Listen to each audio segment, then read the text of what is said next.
Coming up on this episode of One-on-One Sports, we discuss the final four teams in the NCAA tournament, break down the NHL and NBA playoff races, figure out potential top picks in the NFL draft. All that and so much more. And it all starts right now.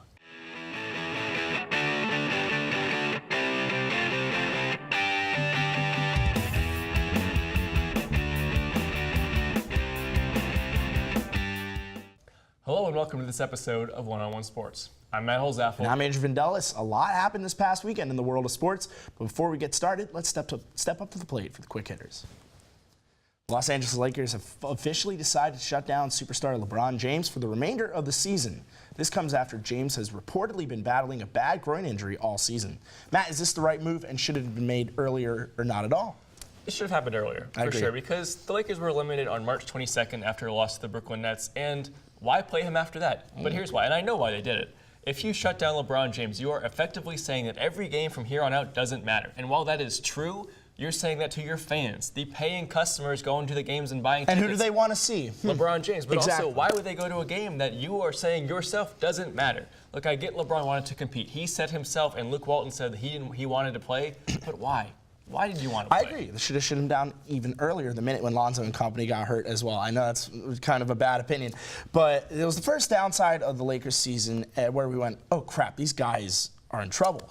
This is the least amount of games LeBron has ever played. Of course, it's out of his control due to injury, but I hope this is just a temporary slump because I would love to see LeBron get one more ring, through hell or high water. The worst case scenario, though, his run in LA could resemble Jordan's run in DC. I don't see that happening. I don't see it happening, but I'm saying that is the worst case scenario.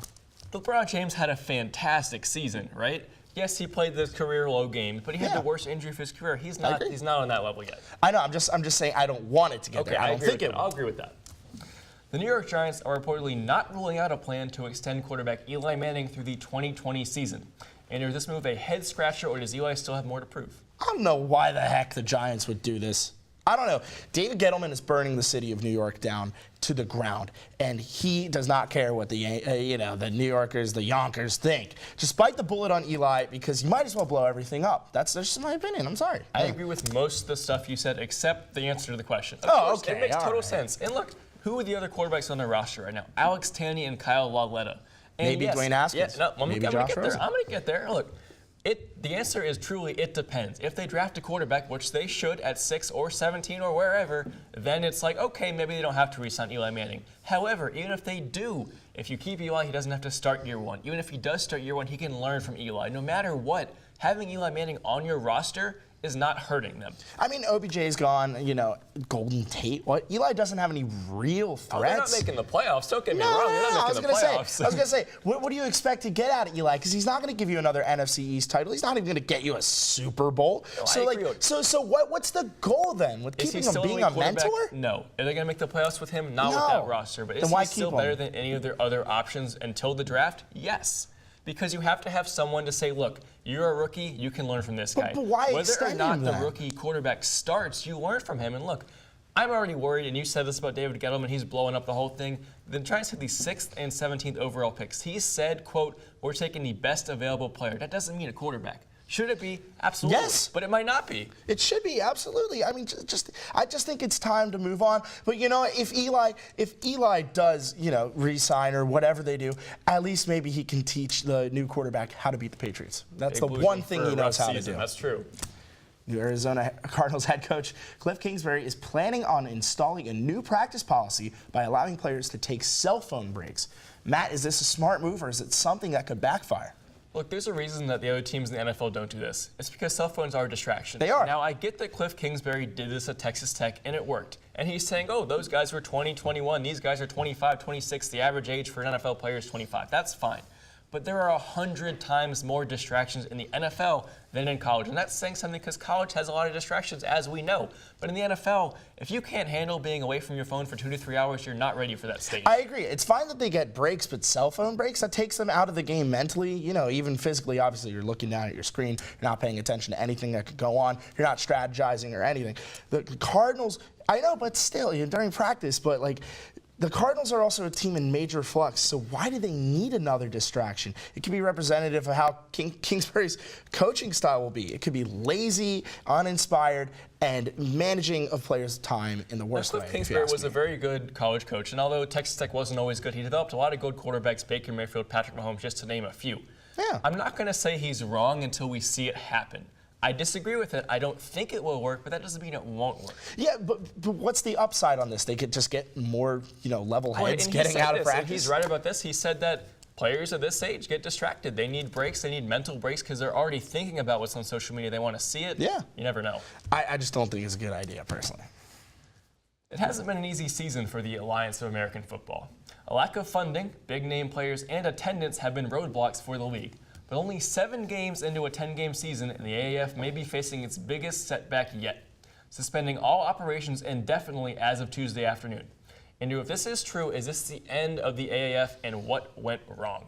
What a shame. News broke just an hour before we started filming that players will be informed that today, Tuesday, is their last day. Operations will suspend tomorrow. Not a waste, though, from an outside perspective, and I'll tell you why. Outside of losing money, yada, yada, yada, $70 million investment, we saw an unconventional way of football being played. No extra points, no kickoffs, 2-point conversions.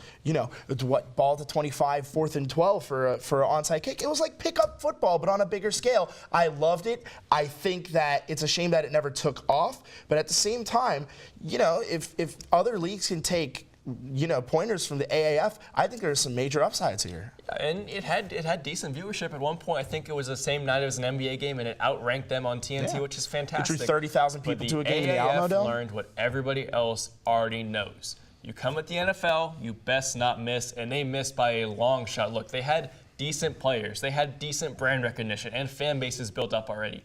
But even though they're playing in the spring when the NFL isn't, they just couldn't compete. And they should have tried to bond with the NFL. They should have been their developmental league.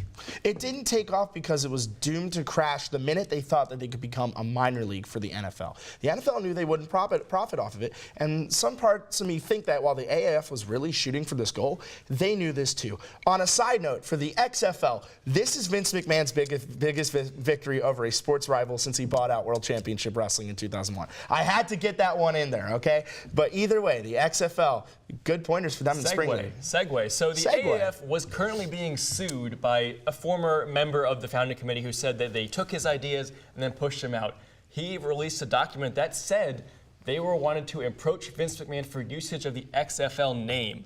They wanted to call this the XFL. That is you can look that up. Oh. So that is just another wrench in this whole craziness there. AAF, sorry to see you go. Figure some stuff out before you try again. That's all the time we have for the quick hitters. But when we come back, Andrew will be joined at the desk by David to break down some college basketball.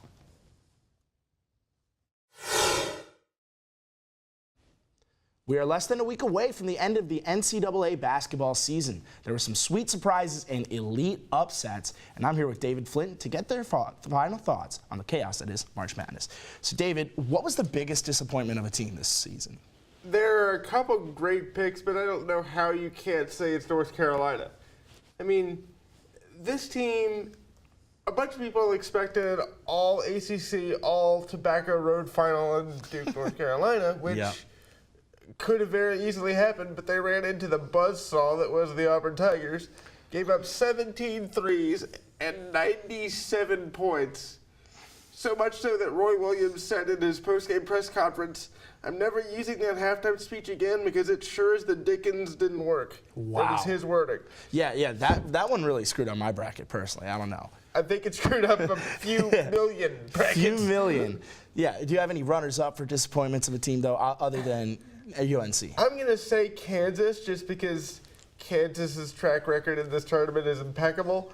They should have never been a 4 seed. They were not that good this year. Their injuries just killed them. And to be honest, I'm not surprised they lost as early as they did. I mean, I'm surprised they lost as badly as they did for the pedigree that Bill Self has built. So we saw some bad surprises, but what was your biggest surprise of a team? Call me biased for this, but you got to go with Auburn. All right, stick with Auburn. The only 5 seed to make it out of the first round, and they did that barely by 1 point. But somehow they caught on fire from 3. They figured out against Kentucky to somehow make 2-pointers without Chuma Okeke who tore his ACL in the North Carolina win. I don't know how they do it, but Bruce Pearl has figured something out, and props to him for that. And his electric coaching, his electric post-game speeches. His emotion, he is the biggest cheerleader of everybody in that whole arena. It's amazing just seeing him jump up and down, and it's really inspiring, and glad for Auburn for making it this far so far. But finally, who is going to take home the championship? Again, call me biased here. Got to go with Auburn. You got to go with the team with the hot hand and the team that can score. That's Auburn. Virginia, obviously, great team, great defense. But if you start giving up threes, which Virginia is very prone to do, Auburn's going to bury you. We saw that in the Purdue game as well. Right. Yeah. Texas Tech, great team. Don't think they can get past the blue blood that is Tom Izzo's Michigan State team. I will say this, though. If Auburn wins, they need to send a nice, hefty sum of Toomer's Corner, Toomer's Drugstore lemonade to the player on New Mexico State that missed the three-pointer at the buzzer in the first round. So you have Auburn winning. Who's going to join them in the final? I'm going to go with Michigan State just because Tom Izzo has been here before, knows how to coach in this big situation, got a group of kids that maybe isn't as talented as some of his past teams, but the heart and the hustle that both Auburn and Michigan State play with is not teachable and it's not replaceable. Two fired up veteran coaches as well. I feel like they can both get by their opponents and make for a great final. A lot left to see, but that's all the time we have from the hardwood. But when we come back, Matt will go across the court to discuss the NBA playoff picture.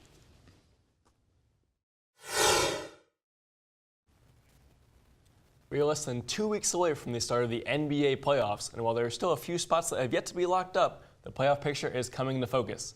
I'm joined by Will and Christian to break down what we should expect from the NBA playoffs. So guys, first I want your sleeper team that's already in the playoffs. Christian, who you got? I have the Oklahoma City Thunder. Right now they're in the 7th spot. They would play the Denver Nuggets. I think whoever ends up being the 7th, it could be the Spurs, it could be the Thunder. I think it's going to be OKC. But whoever plays them is going to have a really good chance. The dynamic duo, PG and Russ, you've seen it before. This time they have a good roster other than them, a surrounding cast of Steven Adams. They have Schroeder. I think the addition of Markieff Morris is going to really help that front court, especially against a tall team like Denver. And yeah, I think they have a really good shot this year. Well, isn't it the same team that lost to the Jazz in 6 last year? I mean, Westbrook is a shell of himself right now, and he got outplayed by a rookie last year. But Paul George is an MVP candidate. He's been fantastic this year. But my pick is the San Antonio Spurs as a sleeper team. Like you said, the West is crazy right now. If they do play the Nuggets, I think they have a good chance of beating them. And if they play they would play the winner of Portland and LA. So whoever wins that, I feel like they could beat the Trailblazers. They're kind of a phony team every year. So, well, I just think that in terms of the Thunder versus the Spurs, I think that the dynamic duo of George and Westbrook are a lot more capable of leading a playoff team to a 7-game series win versus the Spurs, because I think DeMar DeRozan is having kind of a down year. I mean, he has a lower points per game. He has a higher turnovers per game for the season versus last season, and his three-point percentage is way down from 31% to 16%. So is Westbrook's, though. I mean, but he's not like the key scorer. I mean, I think George is the key scorer for OKC. He's the main guy for sure. But, yeah. And I think you can't. LaMarcus Aldridge isn't going to be your number one guy for. You can't win a series like that. So that's what I think about it. Spurs losing in the first round seems pretty improbable, and also Russ and PG both having great years. So what's the best team that's going to miss the playoffs, Will? Well, unfortunately, it looks like Buddy Hield's going to have to give up his house, because I think the Kings are going to miss the playoffs this year. They're technically out of it, 6 games from the 8th seed, so they're officially eliminated.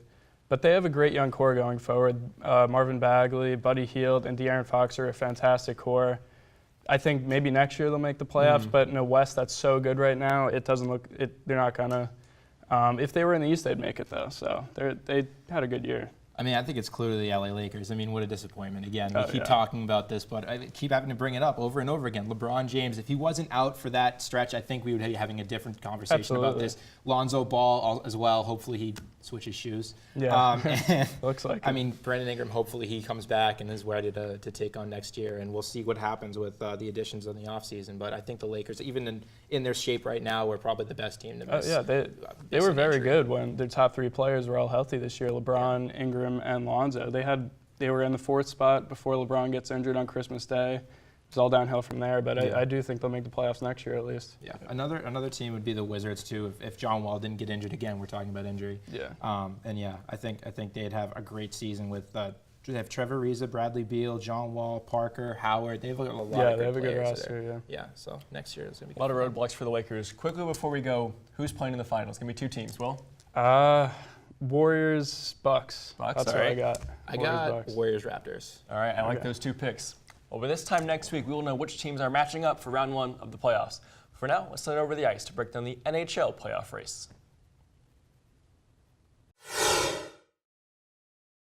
The NHL season is in its final period, and with the Stanley Cup playoffs in their sight, I'm joined at the desk by Luis Miller to discuss the must-see matchups come next week. So, Luis, who is the team that probably will get in that doesn't necessarily deserve a spot? I'm gonna have to say the Colorado Avalanche because they underperformed all year. They have a great first line with Landeskog, Rantanen, and McKinnon, but they're barely sneaking in the playoffs, and that's the Coyotes. They're a point out, and they've surprised the entire league. Who thought Arizona would play hockey good this year? Who thought an Arizona team would play hockey It's been a well? long time coming for the Coyotes. So do you think they're the team that should have taken that spot? Is there any other team in mind? Oh yeah, without a doubt. It would be a great story to see Arizona in the playoffs again after being eliminated when Marian Hossa had a really ruthless hit. But I really think Arizona should be the surprise team, but Colorado's going to. With that being said, who is going to take the Stanley Cup home? I'm going to have to say Tampa and Nashville will be in the Cup Finals because They're so close. they've been so close so many times. They're 2 of the best teams, and Tampa's going to bring it home. You have 124 points in the season, 60 wins, only the 3rd team to do it in NHL history. In NHL history, you're the 3rd team to have 60 wins in a season. In an 82-game season, you win 60 of the games. They still have 2 more games to play. Definitely. So they can win 62 games, and that's insane. You know, last year everyone thought Tampa was the favorite, but my Capitals kind of pulled through. But I it's don't going to know be about that. exciting I don't know playoff about no matter what. A lot of different things on the horizon, but that's all the time we have left from the ice. But when we come back, we'll be joined at the desk by Ennis to break down the NFL draft.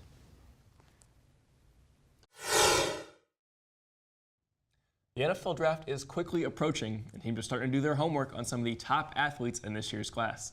I'm joined by our NFL expert, Ennis Warlick, to discuss what he thinks will be this year's top 5 picks. So, Ennis, just like the teams, you are on the clock, rapid fire for these top 5 teams. Cardinals have the #1 pick. Who should they take? It's not about who they should take, but who they are going to take. I think it's going to be Kyler Murray. I think they've seen enough of what they're going to get from Josh Rosen, and they're just going to move on with somebody that fits Cliff Kingsbury's offense. So I'm going to go with Kyler. So Josh Rosen is out then? I think so. I think he's going to find a good spot with somebody, maybe, hopefully with a better offensive line. So yeah. All right. Next pick, 49ers. I think the 49ers have been very defensive heavy in a lot of their picks recently, so I think they're going to have to go with it again because they've just been they've just been missing way too much. So Nick Bosa, I think is the most NFL ready out of this entire class. I think it has to be him. The Niners defense could be tops in the league next year, couldn't they? Absolutely, If Garoppolo is absolutely. healthy too. I think Bay Area. I don't think they're going to be picking this next year. All right. What about the New York Jets? They just got Le'Veon Bell. Looking up, who are they going to take? I think I think they have a lot of possibilities with this pick just because they added so many pieces in free agency, and I think they can just go best player available. I think they're going to go with Josh Allen out of Kentucky.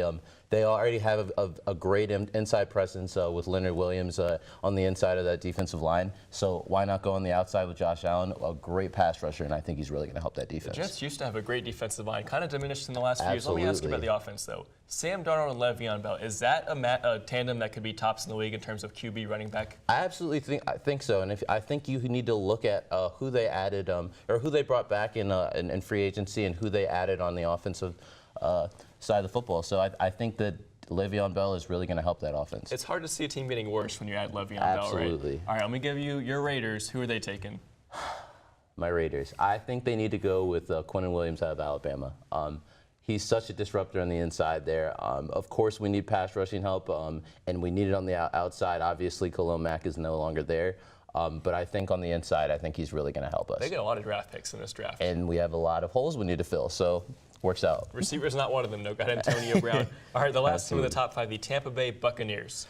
So originally, I think I had them drafting Devin White out of LSU, but I think thinking about this pick a little bit more, Jonah Williams out of Alabama fits a little bit better. That offensive line really struggled, and even though they have one of the worst defenses in the league, possibly the worst defense in the league, I just think that they really need help on that offensive line to protect, whether it's Jameis Winston or whatever QB they end up going along with. I think you really need to protect that quarterback. Yeah, they lost to Deshaun Jackson as well, so Mike Evans probably needs some help, but if Jameis Winston can't throw it to him, it's going to be a problem. All right, last question.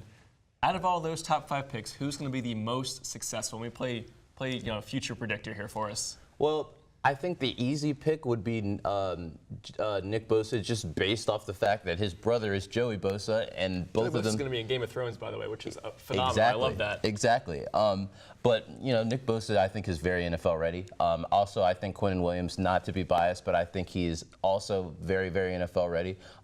So I think we'll see. I think all of these guys will go on to great NFL careers, and I think none of them are very risky picks.